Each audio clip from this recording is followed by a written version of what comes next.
చెప్పు. నేను విషయం చెప్తాను, నమ్ముతావా? చెప్తేనే కదా నమ్మేది లేంది చెప్పడానికి.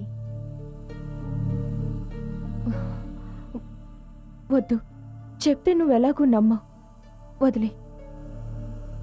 నమ్ముతానులే గాని చెప్పు.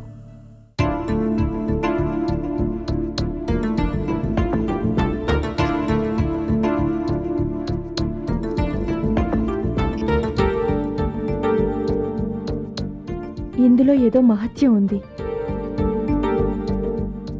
ఆ కోయపిల్లిచ్చిన దీంట్లో మహత్యమేముంది నాగేశ్వరి?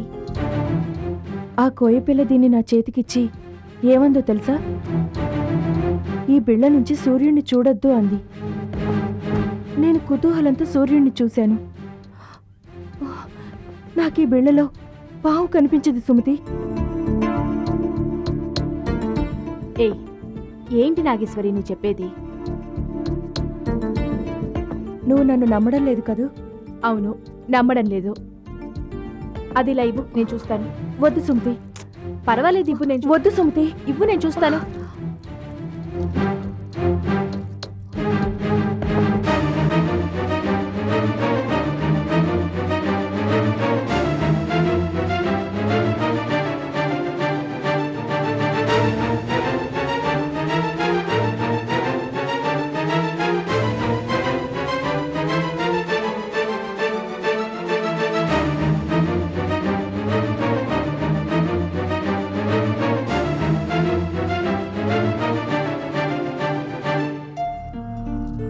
నా కంటికైతే ఈ బిళ్ళే కనిపించింది, ఇంకేం కనిపించలేదు. ఇలా ఇవ్వు.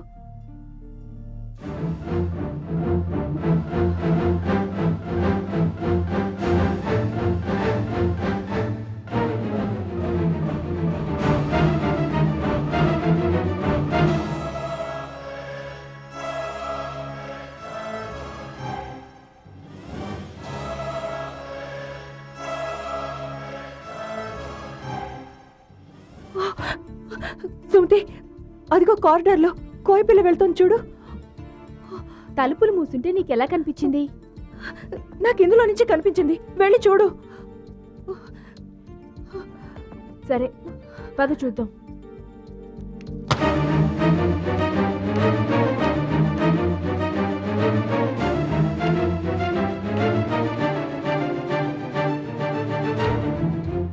చూసావా, అక్కడ వెళ్తోంది అమ్మమ్మ.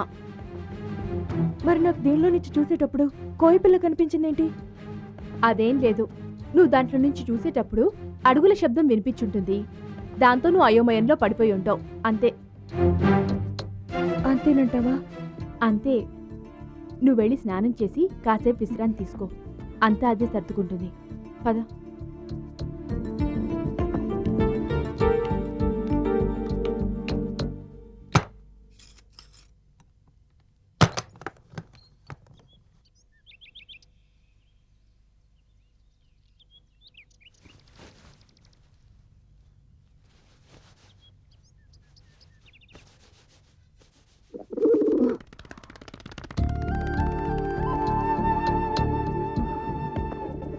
నువ్వు ఇక్కడికెలా వచ్చావు?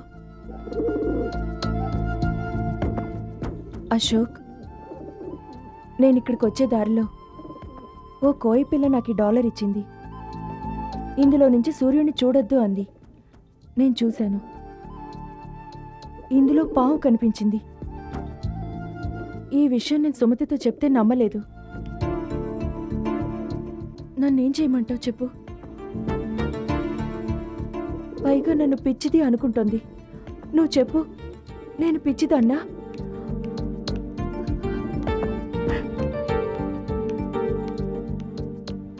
అక్క, ఏంటి ఇక్కడ కూర్చొని నీలో నువ్వే మాట్లాడుకుంటున్నావు? నేను ఈ పావురంతో మాట్లాడుతున్నాను. పావురంతో మాట్లాడుతున్నావా? నీకేమైనా పిచ్చి పట్టిందా? అసలు ఈ పావురం... అక్క ప్లీజ్, చాలా రోజుల తర్వాత బయటికి వచ్చావు. పావురంతో మాట్లాడుతున్నాను, చిలుకతో కబుర్లు చెప్తున్నానని అమ్మ వాళ్ళతో అనుకు. మళ్ళీ నీకేదో అయిందని మెంటల్ హాస్పిటల్ అది ఇది అంటారు. దయచేసి ఒక్క విషయం గుర్తుంచుకో, ఏదైనా విచిత్రమైన సంఘటనలు నీకు కనిపిస్తే నీతోనే ఉంచేసుకో. అందరికీ చెప్పి పిచ్చి పట్టించుకు. ఒకవేళ నీకు ఎవరితో అయినా చెప్పే తీరాలనిపిస్తే నాతో చెప్పు. సరేనా?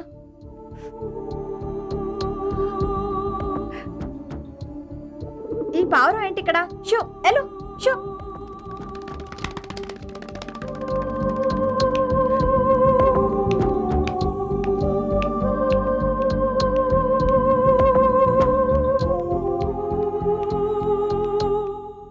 నేను పుట్టాను ఈ లోకం ఏడ్చింది, నేను ఏడ్చాను ఈ లోకం నవ్వింది. నాకింకా లోకంతో పని ఏముంది?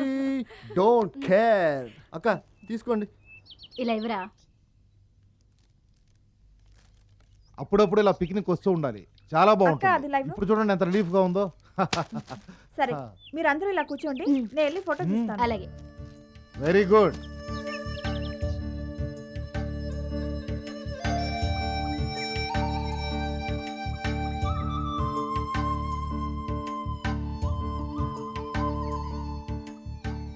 మావయ్య, వచ్చి అమ్మమ్మ భుజం మీద చేయి వేసుకుని కూర్చో.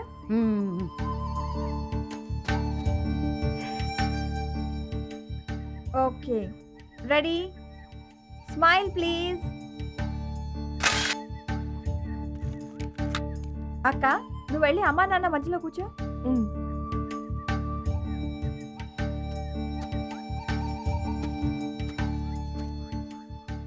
అందరూ ఇటు చూడండి. Smile please. రెడీ? 1 2 3. మైత్రి నువ్వురా, నేను తీస్తాను.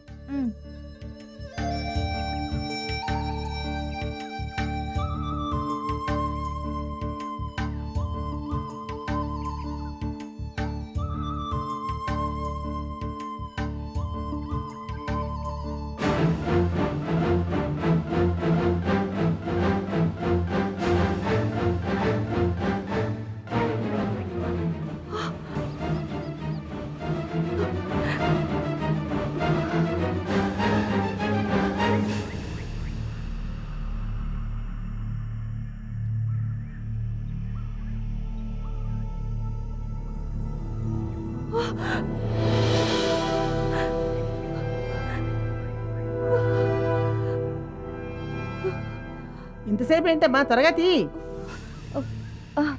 అలాగే అమ్మమ్మ.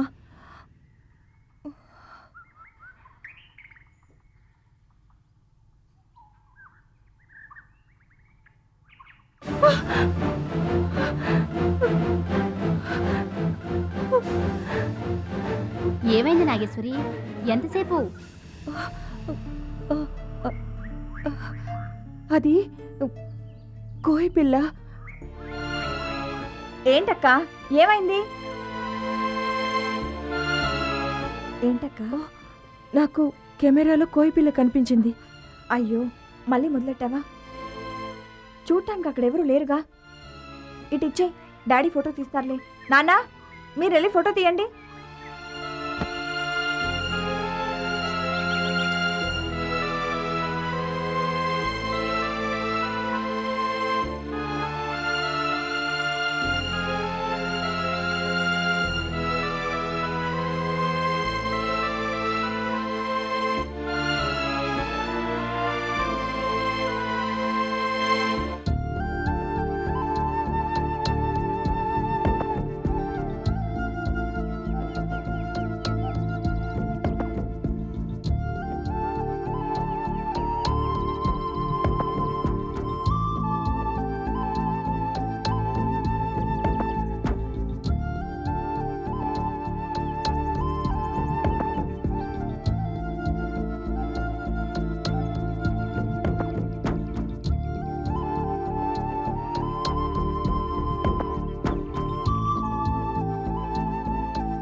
ఎవరు నువ్వు?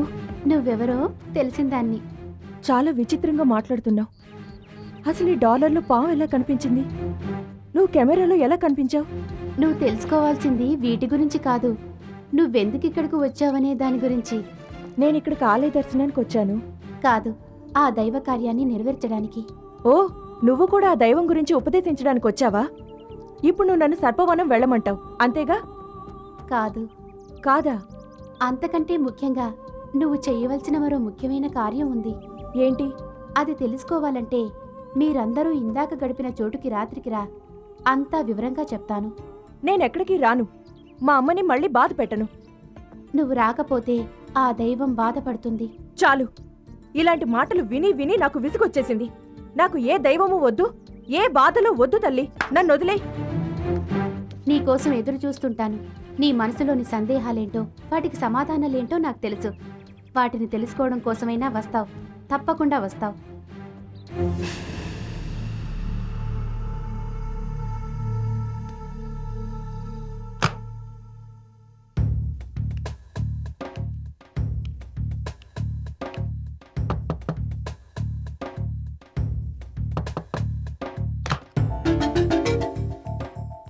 ఏంటమ్మా? ఏం లేదు నాగేశ్వరి, ఇప్పుడే భోంచేశాం కదా, వెంటనే నిద్రపోతే తిన్నది జీర్ణం కాదు. కాసేపు అలా నడిచొద్దాం. బయట చీకటిగా ఉంటుందమ్మా. మనమేం దూరంగా వెళుతున్నావా ఏంటి? హోటల్ బయటే కదా, చల్లని గాలి వీస్తోంది, పైగా వెన్నెల కాస్తోంది. సరదాగా అలా షికారు వెళ్ళొద్దాం. చీకట్లో ఎందుకమ్మా, ఇక్కడే అలా పచారులు చేయండి, సరిపోతుంది. పర్వాలేదు సుమతి, నేనున్నాగా, తోడుగా నేను వెళ్తాను. పదక్క, పదమ్మా. మైత్రి తలనొప్పని పడుకోనుంది. నువ్వు తనకి తోడుగా ఉండు సుమతి. నేను వెళ్ళొస్తాను. పదమ్మా.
సుమతి, ఏంటి ఇక్కడున్నావు?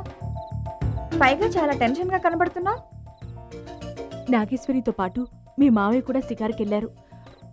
నాగేశ్వరికి ఏమైనా అవుతుందేమోనని భయం. సుమతి, మావయ్య ఇప్పుడు ముందులా లేడుగా, మారిపోయాడు. అయినా నువ్వు భయపడ్డానికి ఏముంది? అక్కయ్యతో పాటు అమ్మ కూడా వెళ్ళిందిగా. అమ్మ ఎంతైనా ఆడది. మీ మావయ్య మారారని చెప్పుకుంటున్నా పూర్తిగా మారారో లేదో తెలియదుగా. అయినా ఇంత రాత్రిపూట షికారేంటో నాకు అర్థం కావడం లేదు. ఎందుకు ఇంతగా భయపడుతున్నావు? పద, వెళ్ళి నిద్రపోదాం. వాళ్ళు ఈ పాటికి తిరిగి వస్తూనే ఉంటారు. నీకు అర్థం కావడం లేదు మైత్రి.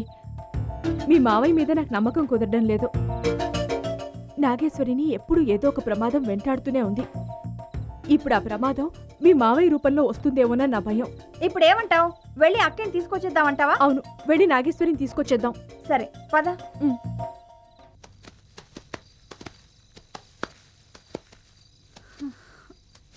ఏంటక్క కూర్చుండిపోయావు? చల్లటి గాలి తోలుతుంది. ఇంకాస్త దూరం నడుద్దాం. నా వల్ల కాదురా, కాళ్ళు బాగా నొప్పులుగా ఉన్నాయి. కావాలంటే మీరు వెళ్ళండి, నేను ఇక్కడే ఉంటాను. అయితే తిరిగి వెనక్కి వెళ్ళిపోదాం. పదమ్మా.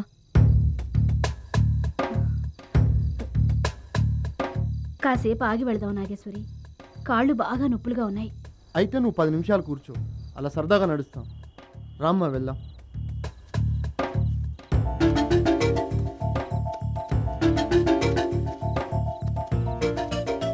నాగేశ్వరి, నీకు నా మీద కోపంగా లేదమ్మా? ఎందుకు మావయ్య? నువ్వు నా మేనకోడలు అన్న విషయం కూడా మర్చిపోయి నిన్ను డబ్బు కోసం ఆ దుర్మార్గులకు అప్పగించాలనుకున్నాను. మావయ్య, ఏంటిది మరీ చిన్నపిల్లాళ్లాగా?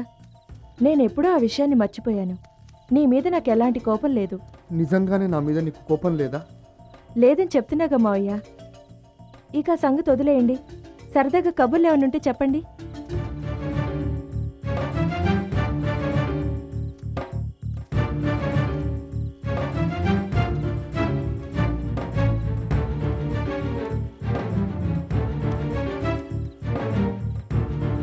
మామయ్య,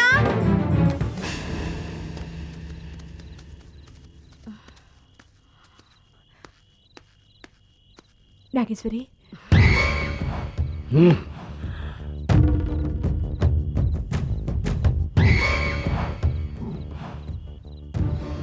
ఏంటి ఇంత దూరం వచ్చారు? అది అమ్మని ఒంటరిగా వదిలేసి. పదండి వెళ్దాం. రా పద.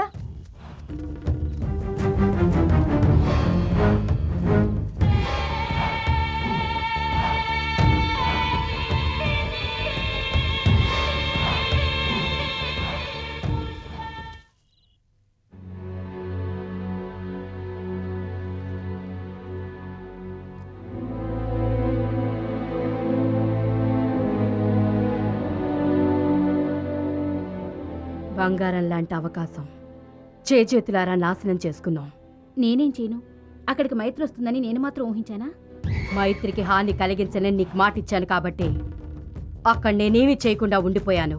సరేలే, జరిగిందేదో జరిగిపోయింది. తర్వాత ఏం చేద్దాం అనే దాని గురించి ఆలోచిద్దాం. నాగేశ్వరి మనకి తెలియకుండా బయటికి వెళ్ళకూడదు. జాగ్రత్తగా కాపలా కాయాలి. అందుకు మా తమ్ముడున్నాడుగా, వాడు చూసుకుంటాడు. కేవలం నీ తమ్ముణ్ణి మాత్రమే నమ్మి ప్రయోజనం లేదు. దైవశక్తి మన పథకాన్ని నాశనం చేయడానికి నాగేశ్వర్ని ఎలాగైనా బయటికి తీసుకెళ్లొచ్చు.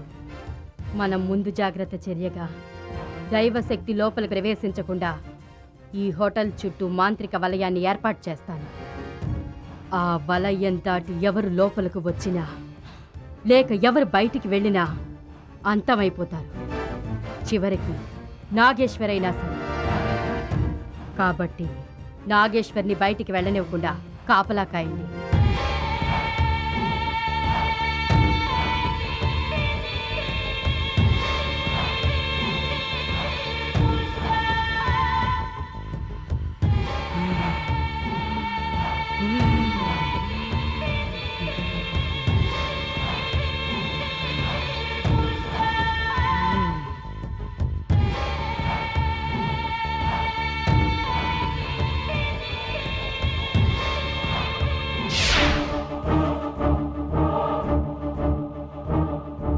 మాంత్రిక వలయం ఏర్పాటైపోయింది. ఇక ఎవరు అడుగు బయటకు పెట్టినా భస్మమైపోతారు.